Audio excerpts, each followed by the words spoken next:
नमस्कार मित्रों, आपका स्वागत है हमारे YouTube चैनल laviofficial.com पर, जहां हम प्रतिदिन लेकर आते हैं प्रेरणादायक और पौराणिक कथाएं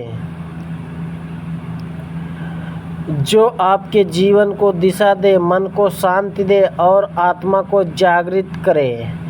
वनवास के दिनों में पांडव अर्जुन की याद में व्याकुल बैठे थे। धर्मराज युधिष्ठिर, भीम, नकुल, सहदेव और द्रौपदी, सभी को यह चिंता सताती थी कि ना जाने अर्जुन इंद्रपुरी में किस हाल में होंगे। तभी वहां पहुंचे महान तपस्वी लोमस ऋषि। युधिष्ठिर तुरंत उठ खड़े हुए, ऋषि का चरण स्पर्श कर आदर पूर्वक आसन दिया और बोले, भगवान, आपके दर्शन से यह वन आज तीर्थ के समान पवित्र हो गया। कृपया करके हमें आशीर्वाद दीजिए। लोमस ऋषि बोले, हे धर्मराज, चिंता मत करो। मैं अभी अभी देवराज इंद्र की नगरी अमरावती से आ रहा हूँ। वहाँ अर्जुन सुखपूर्वक निवास कर रहे हैं। उन्होंने भगवान शंकर और अन्य देवताओं की कृपा से दिव्य अस्त्र शस्त्र प्राप्त कर लिए हैं। साथ ही चित्रसेन से नृत्य और संगीत की विद्या भी सीख ली है। वे अब निवात कवच असुरों का संहार करके लौटेंगे। देवराज इंद्र ने आप सबके लिए यह संदेश भेजा है कि आप सब लोग तीर्थ यात्रा करें। तीर्थों का दर्शन आपके आत्मबल और तेज को बढ़ाएगा। ऋषि के वचन सुनकर पांडवों के हृदय में नई शक्ति का संचार हुआ। युधिष्ठिर, भीम, नकुल, सहदेव, द्रौपदी, पुरोहित, धौम्य और लोमस ऋषि सब तीर्थ यात्रा के लिए निकल पड़े। नैमिषारण्य, कन्या तीर्थ, अश्व तीर्थ, गौ तीर्थ, जहाँ जहाँ जाते स्नान पूजन करते, ऋषि मुनियों के दर्शन करते और पुण्य संचय करते। धीरे धीरे वे पहुँच गए अगस्त ऋषि के आश्रम में। अगस्त मुनि की कथा। लोमस ऋषि ने हाथ जोड़कर कहा, हे धर्मराज, यह वही पवित्र आश्रम है जहाँ महान तपस्वी अगस्त मुनि और उनकी धर्म पत्नी लोपामुद्रा ने कठोर तप किया था। फिर उन्होंने अगस्त मुनि की कथा सुनाई। एक बार अगस्त मुनि ने देखा कि उनके पितर उल्टे लटकते नरक कुंड में पीड़ा भोगते रहते। उन्होंने कारण पूछा। पितर बोले, हे पुत्र, चूंकि तुम्हारी संतान नहीं है इसलिए हमें यह दुर्दशा मिली है। हमारा उद्धार तभी होगा जब तुम्हारा वंश आगे बढ़ेगा। अगस्त दुखी होकर पत्नी की खोज में निकले और अंततः विदर्भ राज की कन्या लोपामुद्रा से विवाह किया। लोपामुद्रा ने कहा, हे स्वामी, मैं राजकुमारी हूँ। हमारे मिलन का तरीका भी राजसी होना चाहिए।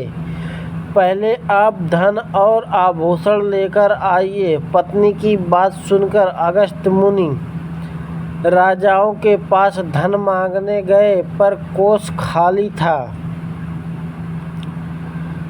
आखिर वे पहुँचे असुर इलवल के पास। इलवल ने उन्हें बहुत सा धन दिया। फिर अगस्त ने अपनी पति की इच्छाएं पूरी की और उनसे पुत्र दृढ़सयु का जन्म हुआ। यही स्थान आगे चलकर अगस्त्य आश्रम कहलाया। स्नान करने के बाद युधिष्ठिर ने लोमस ऋषि से पूछा, प्रभु, कृपया कर बताइए, परशुराम निस्तेज कैसे हुए थे? लोमस ऋषि बोले, जब दशरथ नंदन श्री राम ने शिव धनुष का तोड़ किया और सीता से विवाह करके अयोध्या लौट रहे थे, तभी मार्ग में परशुराम आए।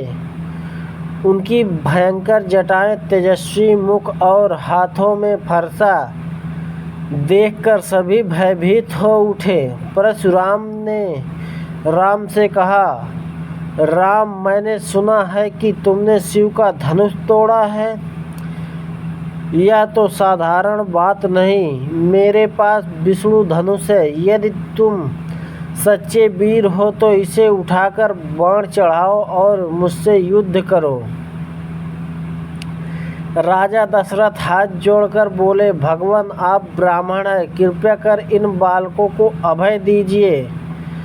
परंतु परशुराम नहीं माने। तब राम ने विनम्रता त्याग कर कहा, हे भार्गव, आप मेरी विनम्रता को कायरता समझ रहे हैं। आइए यह धनुष दीजिए। राम ने सहजता से धनुष बाण ले लिया और तुरंत बाण चढ़ाया। राम गंभीर स्वर में बोले,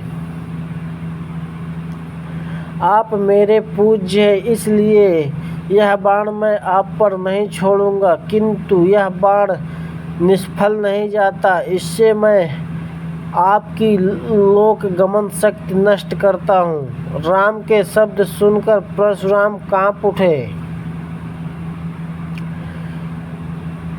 परशुराम बोले, राम, आप तो साक्षात विष्णु हैं, कृपया करके मेरी गति नष्ट मत कीजिए। मैं महेंद्र पर्वत चला जाऊंगा, पर इस बाण से आप मेरे तप से अर्जित पुण्य लोकों का नाश कर दीजिए। राम ने बाण छोड़ा और परशुराम निस्तेज हो गए। फिर वे महेंद्र पर्वत जाकर तपस्या करने लगे। सभी ऋषि और राजा दशरथ ने राम की भूरी भूरी प्रशंसा की। इस प्रकार पांडवों की तीर्थ यात्रा में अनेक पावन स्थलों का दर्शन हुआ। उन्होंने अगस्त्य मुनि की कथा सुनी, परशुराम और राम का प्रसंग जाना और स्नान पूजन द्वारा अपने आत्मबल को बढ़ाया। तीर्थ यात्रा केवल बाहरी यात्रा नहीं, बल्कि आत्मा की शुद्धि की साधना है। अगस्त्य की कथा हमें बताती है कि पितरों का उद्धार संतान और सत्कर्म से ही होता है। राम और परशुराम की कथा सिखाती है कि क्रोध और अहंकार अंततः धर्म और विनम्रता के आगे नष्ट हो जाते हैं। हे दर्शकों, यह थी पांडवों की तीर्थ यात्रा की पावन कथा। आपको इस कहानी से क्या शिक्षा मिली? क्या आपके अनुसार आज के समय में भी तीर्थ यात्रा मन और आत्मा को शांति देती है? अपने विचार हमें कमेंट में ज़रूर बताइए। अगर कथा पसंद आई हो तो चैनल laviofficial.com को सब्सक्राइब ज़रूर करें। और मिलते हैं अगली प्रेरणादायक कथा के साथ। धन्यवाद मित्रों।